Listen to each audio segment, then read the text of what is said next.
ত্রয়োদশ জাতীয় সংসদ নির্বাচনে প্রার্থিতা ফিরে পেতে ইসিতে চলছে ষষ্ঠ দিনের শুনানি। সকাল 10টায় শুরু হয়েছে এই আপিল শুনানি, চলবে বিকেল 5টা পর্যন্ত।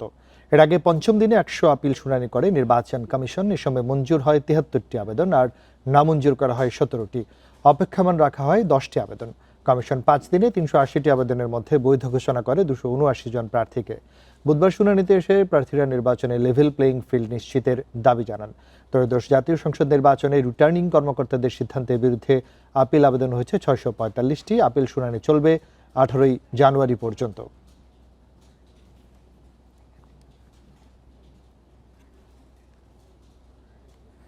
ত্রয়োদশ জাতীয় সংসদ নির্বাচনে প্রার্থিতা ফিরে পেতে ইসিতে চলছে ষষ্ঠ দিনের শুনানি। সকাল 10টায় শুরু হয়েছে এই আপিল শুনানি। আরও জানাতে রাজধানীর আগারগাঁওয়ের নির্বাচন ভবন থেকে যোগ দিচ্ছেন সহকর্মী সাজ্জাদ হোসেন।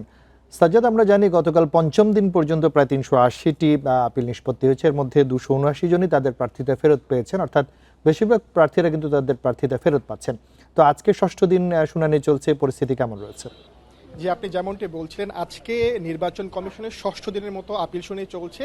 গত 6 থেকে 9 জানুয়ারি 4 দিনে যে 645টি আপিল জমা হয়েছিল, সেই আপিলগুলোর শুনানি চলছে 10 তারিখ থেকে, এবং আজকে 15 তারিখ 6 দিনের মতো যে ষষ্ঠ দিনের আপিল শুনানি চলছে। এবং আজকে যে এখন 381 থেকে 405 এই মোট আপনার 20 জনের মতো যে আপিল শুনানি, সেটি 10টা থেকে শুরু হয়েছে। এবং এখন পর্যন্ত যে 405 যে ক্রমিক সংখ্যাগুলো আছে 381 থেকে, কারণ গতকাল পঞ্চম দিনে 380 পর্যন্ত আপিল নিষ্পত্তি হয়েছে এবং গতকাল মোট 100টি শুনানি হয়েছে এবং 100টির মধ্যে 73টি আপনার মঞ্জুর হয়েছে এবং বাকিগুলো নামঞ্জুর এবং অবৈধ হয়েছে 10টি।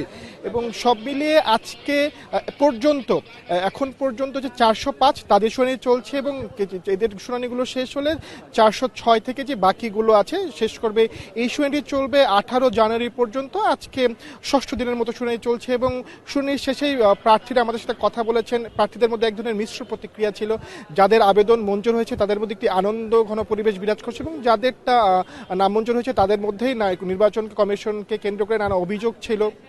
এবং একটি বিষয় জানিয়ে রাখি, প্রার্থীরা যারা মঞ্জুর এবং নামঞ্জুর হয়েছে সবাই গণমাধ্যম কর্মীদের সাথে কথা বলে একটি বিষয়ে তারা দাবি জানিয়েছেন যে নির্বাচন যে আগামী ফেব্রুয়ারির 12 তারিখে যে ত্রয়োদশ জাতীয় সংসদ নির্বাচনটি হবে, সেই নির্বাচনে যে লেভেল প্লেইং ফিল্ডটি আছে সেটি যাতে নিশ্চিত থাকে এবং সবাই যাতে ভোট দেওয়ার সুষ্ঠু পরিবেশটি বজায় রাখে, সেই জন্য নির্বাচন কমিশনকে কিন্তু তারা অনুরোধ জানিয়েছে। এবং নির্বাচন কমিশন ইতিমধ্যে এই বিষয়গুলো নিয়েও কিন্তু কাজ করছে। বিগত কয়েকদিন আগে নির্বাচন কমিশন 16টি আইন শৃঙ্খলা বাহিনীর প্রতিনিধির সাথে বৈঠক করেছে, যাতে ত্রয়োদশ জাতীয় সংসদ নির্বাচনে আইন শৃঙ্খলা সহ সব ধরনের পরিবেশ সুষ্ঠু থাকবে এবং ভোটাররা তাদের ভোটাধিকার প্রয়োগ করতে পারে। বিগত সময়গুলোর মতো যাতে নির্বাচন অনুষ্ঠিত না হয় এমনটাই প্রত্যাশা সবার, এবং প্রার্থীরা যারা আপিল শুনানি শেষে আমাদের সাথে কথা বলেছেন এমনটাই প্রত্যাশা করছেন।